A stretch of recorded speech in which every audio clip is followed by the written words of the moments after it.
Voici 7 points techniques que j'aurais aimé savoir quand j'ai commencé à courir. Suivez-nous, c'est parti.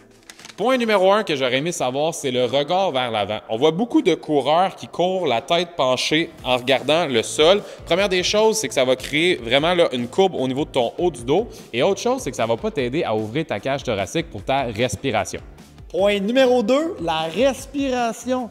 Quand vous allez commencer à courir, vous allez chercher votre air, donc vous allez avoir tendance à plus expirer l'air qu'à l'inspirer. Il faut stabiliser la respiration, donc inspirer par le nez, expirer par la bouche et stabiliser son cycle de respiration.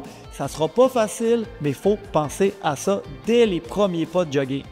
Point numéro 3, qui est super important, c'est d'avoir les épaules détendues. Donc, on voit souvent le monde sont haut comme ça dans les airs, les épaules sont très tendues, donc ce qui crée de la pression pendant ta course à pied. Relâche les épaules pendant que tu fais ton mouvement de course. Point numéro 4, ça ressemble un petit peu au point numéro 3. On veut avoir, oui, un corps qui est droit.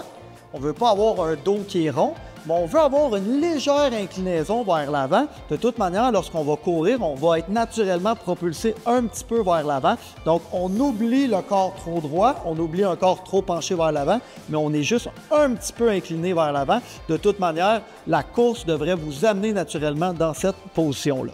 Point numéro 5, les mains et les bras détendus. Donc ça, c'est vraiment quelque chose qu'on voit souvent.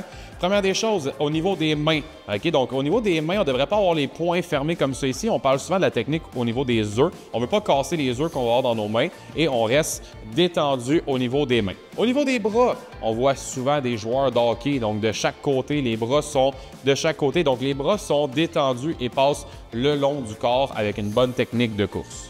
J'en profite pour ajouter quelque chose. Souvent, on va voir les coureurs qui vont immobiliser le haut du corps. Donc, la forme naturelle d'un coureur va vous amener à avoir un ballon des bras arrière-avant. Donc, n'ayez pas peur de faire bouger vos bras et surtout, immobilisez pas le haut du corps en pensant que c'est juste le bas du corps qui travaille. Votre corps travaille en synergie d'en haut jusqu'en bas.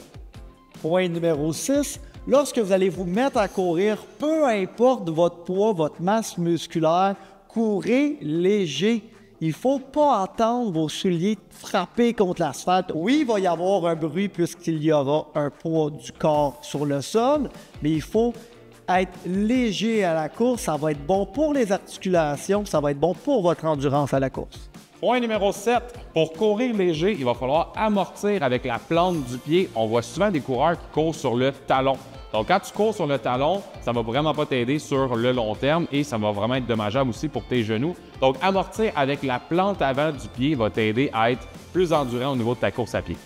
Je vais rajouter que amortir avec la plante avant du pied, ce qui va faire en sorte que vous allez avoir une cadence plus élevée et ce qui va faire en sorte que vous allez naturellement augmenter votre vitesse avec les mêmes fréquences cardiaques. C'est un win-win. J'espère que vous avez aimé notre petite capsule, puis on se dit à la prochaine fois.